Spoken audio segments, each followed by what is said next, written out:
भाजपा की स्ट्रेटजी ये है कि चूंकि मुसलमान हमको वोट नहीं देंगे या नहीं देते, इसलिए हिंदुओं में वोट ज़्यादा करने के लिए मुसलमानों को गाली दो। अखिलेश एक दावेदार हैं, उनकी स्ट्रेटजी ये है कि खामोश रहो, कितना ही जुल्म हो किसी तबके पर, चाहे वो उनको उस तबके के बल पर वो कई बार हुकूमत बना चुके हों। बीएसपी की एक ताकत थी, उसने कभी उसकी सरकार से किसी को कोई तकलीफ नहीं हुई, न किसी को शिकायत। लेकिन वो भी उसने भी खरबों की प्रॉपर्टियां बना रखी हैं, वो भी उसको भी सिर्फ अमित शाह बचा सकते हैं। देखिए ओवैसी साहब भी उन्हीं लोगों में हैं जो अपनी खरबों की प्रॉपर्टी बचाने के चक्कर में अमित शाह से कर रहे हैं। वो बिहार और बंगाल में कुछ बेनकाब हो चुके हैं, यूपी में उनकी ताकत घट रही है, बढ़ नहीं रही है। कांग्रेस अब एकदम बेनकाब हो चुकी है, उसका यूपी में उसकी कोई ताकत नहीं है।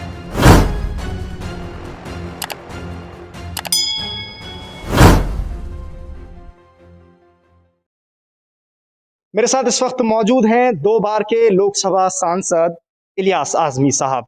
आजमी साहब, जिस तरह से उत्तर प्रदेश का चुनाव आ रहा है और उससे पहले सियासत जोरों पर है, और सियासत के साथ साथ जिस तरह के हालात इस वक्त देश में बनते जा रहे हैं, कांग्रेस अब एकदम लगातार बेनकाब हो नफरत चुकी का है, एक पूरा माहौल गर्म है, उस पर उसका क्या कहना यूपी चाहिए? में उसकी कोई ताकत।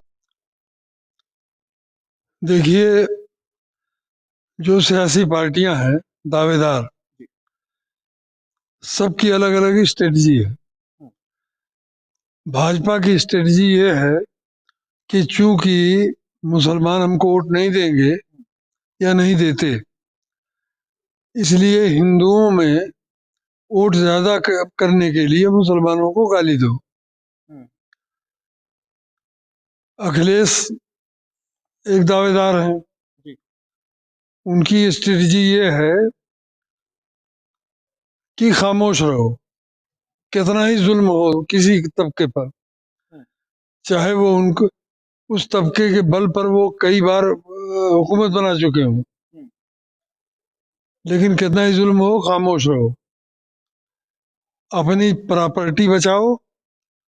जो अरबों खरबों की प्रॉपर्टी बना ली गई है, इसी यूपी की जनता को लूट के उसको अमित शाह बचा सकते हैं और कोई बचा नहीं सकता, ईडी और इनकम टैक्स और सीबीआई से। उनकी स्ट्रेटजी है कि उसको बचाने के लिए खामोश रहो, खुफिया तौर पर उनसे राब्ता रखो, खुफिया तौर पर उनके इशारों पर चलो। मुसलमान जाएगा कहाँ? झक मार करके भाजपा को हराने के लिए हमको वोट देगा। कांग्रेस अब एकदम बेनकाब हो चुकी है, उसका यूपी में उसकी कोई ताकत नहीं है। बीएसपी की एक ताकत थी, उसने कभी उसकी सरकार से किसी को कोई तकलीफ नहीं हुई, न किसी को शिकायत है। लेकिन वो भी उसने भी खरबों की प्रॉपर्टियां बना रखी हैं, वो भी उसको भी सिर्फ अमित शाह बचा सकते हैं। इस स्ट्रेटजी के तहत तो ये चुनाव हो रहा है। जहां तक बैकवर्ड और मुसलमानों और शेड्यूल कास्ट का ताल्लुक है, मैंने पूरी उम्र उनमें काम किया है। मैं शायद अकेला मुसलमान पूरे मुल्क में हूँ जिसने पूरी उम्र उनके अंदर काम किया हो। उनमें यह है कि मायावती बेनकाब हो रही है, तो 1 दर्जन दावेदार हो गए हैं, वो मायावती से कम पर अपने को नहीं समझते। बैकवर्ड की 40 संगठन तो अभी उस दिन आए थे यहाँ, और भी होंगे। तो ये सैकड़ों संगठन मिलके एक गठबंधन भी बना ले, उससे कोई फर्क नहीं पड़ता जब तक कि वो एक पार्टी न बना हुआ। तो यानी उत्तर प्रदेश का जो अब आने वाला चुनाव है, उसमें आप ये बताना चाह रहे हैं कि गठबंधन से कोई बात बनने वाली नहीं है, तो फिर होना क्या चाहिए? पार्टी बनेगी तो फिर वो पार्टी बनेगी कैसे? उसी जिस तरह आम आदमी पार्टी बनी थी अचानक, उसी तरह एक पार्टी, अगर ये लोग मुखलिस हैं, या तो भाजपा को हराना चाहते हैं, लेकिन कयादत कौन संभालेगा, ये भी तो एक बड़ा मुद्दा है। क़यादत के लायक लोगों की कोई कमी नहीं है। कमी है तो अपने से ज्यादा तजुर्बेकार को मान लेने की। तो अभी तक आपको नहीं लगता कि अपने से ज्यादा तजुर्बेकार लोगों को माना जा रहा है? जिस तरह से ओवैसी साहब ने ऐलान कर दिया कि 100 सीटों पर चुनाव लड़ेंगे उत्तर प्रदेश में। देखिए, ओवैसी साहब भी उन्हीं लोगों में है जो अपनी खरबों की प्रॉपर्टी बचाने के चक्कर में अमित शाह से कर रहे हैं। वो बिहार और बंगाल में कुछ बेनकाब हो चुके हैं। यूपी में उनकी ताकत घट रही है, बढ़ नहीं रही है। मुसलमान किस तरफ जाता नजर आ रहा है इलियास आज़मी साहब इस चुनाव में? अभी तो आप पता लगाइए तो ज्यादा अखिलेश की तरफ है। ठीक है, हम तो पता लगाएंगे ही, लेकिन आपका अनुभव क्या कहता है इस हालात को मेरा देखते हुए? अंदाजा है कि अगर कोई दूसरा विकल्प मिल गया, अच्छा विकल्प बन गया, तो कोई ऐसी बात नहीं है, इंटरनेट का जमाना है।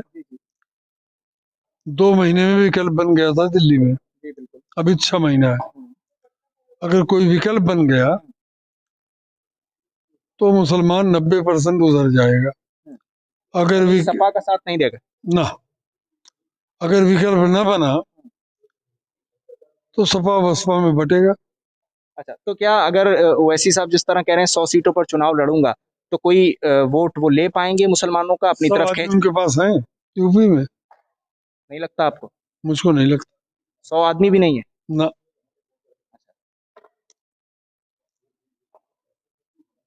चुनाव मैं लड़ चुका हूँ, हारा भी हूँ, जीता भी हूँ। चुनाव लड़ने के लायक 100 आदमी उनके पास नहीं है। विधानसभा का चुनाव, लोकसभा के छोड़ दीजिए। ठीक है, तो कुल मिला के ये देखा जाए कि उत्तर प्रदेश का आने वाला ये जो चुनाव है, इसमें जो ये वाली नफरत की राजनीति हो रही है, ये बीजेपी को फायदा पहुंचाएगी कि नहीं? नफरत की राजनीति नहीं हुई है सन 47 के बाद से। शक्लें बदली हैं। नफरत की जो राजनीति है वो हिंदू कहे जाने वाले लोगों में अपना वोट बढ़ाने के लिए बीजेपी कर रही है। हाँ, मैं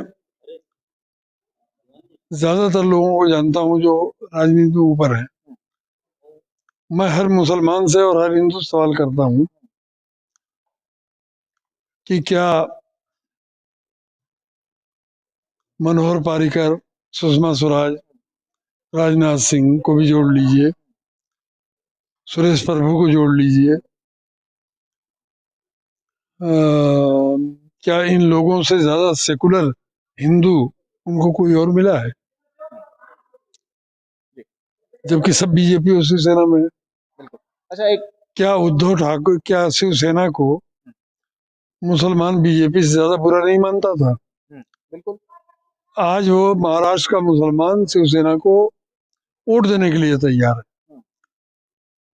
जिस बाला साहब ठाकरे ने तूफान मचा दिया था दिलीप कुमार को पाकिस्तान का सबसे बड़ा एजाज मिलने पर, कोई दूसरा होता, कमजोर आदमी होता तो एजाज वापस कर देता।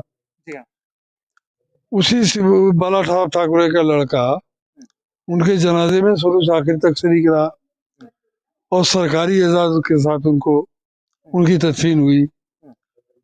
तो यहाँ न कोई सेकुलर है इस मुल्क में, न कोई कम्युनल है, सब अपॉर्चुनिस्ट हैं। जिसका काम जैसे बनता है वैसे वो करता है। ठीक है, इलियास आज़मी साहब बहुत बहुत शुक्रिया इस पूरे मुद्दे पर INN चैनल से बातचीत करने के लिए। तो इलियास आज़मी, जिनका साफ तौर पर कहना है कि आने वाला वक्त वो बहुत जल्द ये तय कर देगा और कुछ ही महीनों में ये बात तय हो जाएगी कि किस तरह से माहौल पूरा बदल जाएगा और मुसलमान जिसको लेकर सबसे ज्यादा कयास आराइयां हो रही हैं, वो कहीं ना कहीं अब ऐसा लगता है कि अगर कोई नया दल बना तो उसकी तरफ जाता नजर आएगा और समाजवादी पार्टी से बिल्कुल कटता हुआ नजर आएगा। INN चैनल के लिए साहिल नकवी।